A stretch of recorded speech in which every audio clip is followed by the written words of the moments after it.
బుద్ధి వచ్చేటట్లు చేసే క్రీస్తు ప్రభు నామములో అందరికి వందనములు. ఇప్పుడు మనం చదువుకుని వాక్యంలో ఒక 15 నుంచి 17 వరకు. మరియు ఆయన ఇట్లన్నీ ఒక మనుషునికి 2 కుమారులు ఉండి, వారిలో చిన్నవాడు తండ్రి ఆస్తిలో నాకు వచ్చి భాగం ఇమ్మని తన తండ్రిని అడుగా అతడు వారికి తన ఆస్తిని పంచిపెట్టెను. కొన్ని దినములైన తర్వాత ఆ చిన్న కుమారుడు సమస్తమును కూర్చుకుని దూరదేశం ప్రయాణం అయిపోయి అతడు తన ఆస్తిని దుర్వ్యాపారంలో పాడు చేసెను. అదంతా ఖర్చు చేసిన తర్వాత ఆ దేశమందు గొప్ప కరువు రాగా వాడు ఇబ్బంది పడసాగి వెళ్ళి ఆ దేశస్థుల్లో ఒకని చెంత చేరెను. అతడు పందులను మేపుటకు తన పొలంలోనికి వాడిని పంపెను. వాడు పందులు తిని పొట్టుతో తన కడుపు నింపుకొని ఆశపడిను కానీ ఎవడును వానికి ఏమీ ఇయ్యలేదు. అయితే బుద్ధి వచ్చినప్పుడు వాడు నా తండ్రి వద్ద ఎంతోమంది కూలి వంటకు అన్నం సమృద్ధిగా ఉన్నది, నేనైతే ఇక్కడ ఆకలికి చచ్చిపోచున్నాను. ఒక తండ్రికి 2 కుమారులు ఉన్నారు. ఆ తండ్రి చాలా ఆస్తి గలవాడు.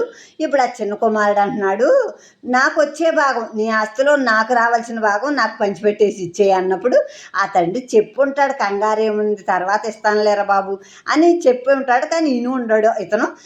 అప్పుడు పంచిపెట్టేశాడు, 2 కొడుకులకి పంచిపెట్టేశాడు తన ఆస్తిని. పంచిపెట్టినప్పుడు ఈ చిన్న కుమారుడు తనకు వచ్చిన ఆస్తి అంతటిని సమకూర్చుకుని దూరదేశానికి వెళ్ళిపోయాడు. చూడండి, దగ్గరలో పోనీ ఎక్కడా కాదు, ఆ పక్క ఊరిలో ఎక్కడా కాదు, ఎక్కడో దూరదేశానికి తండ్రికి దూరంగా పోయాడు. దూరదేశానికి వెళ్ళిపోయాడు. శుభ్రంగా తిన్నాడు, తాగాడు, వ్యభిచరించాడు, ఇష్టం వచ్చినట్టు దుర్వ్యాపారాలు పేకాట్లాడాడు, పందాలు వేసాడు, లేకపోతే బెట్టింగ్లు అంటున్నారు కదా అలాంటివి కట్టాడు. మొత్తం దుర్వ్యాపారాలే చేసాడు. అన్నీ ఇక్కడ రాసిందే. చేసి డబ్బులన్నీ పాడు చేసేసుకున్నాడు. డబ్బులన్నీ పాడైపోయాక అక్కడ పెద్ద కరువు వచ్చింది అతను వెళ్ళిన దేశంలో. ఇప్పుడు డబ్బులు లేవు. ఆ కరువు టైంలో ఏది కొంచెం తినాలన్నా చాలా రేట్లు ఉంటాయి, తక్కువ రేట్లు ఉంటాయి. కనుక ఇప్పుడు అక్కడ కరువు వచ్చినప్పుడు చాలా ఇబ్బంది పడసాగాడు. తిండి లేక ఇబ్బంది పడసాగాడు. ఇబ్బంది పడుతున్నప్పుడు ఆ దేశస్తుల్లో ఒక అతని దగ్గరికి వెళ్ళి ఏదైనా పని ఇప్పించండి, నేను పని చేసుకుని మీ దగ్గర పని చేస్తానని చెప్పినప్పుడు వాడు పందుల్ని మేపటానికి పంపాడు. ఎంత తక్కువ పని అది.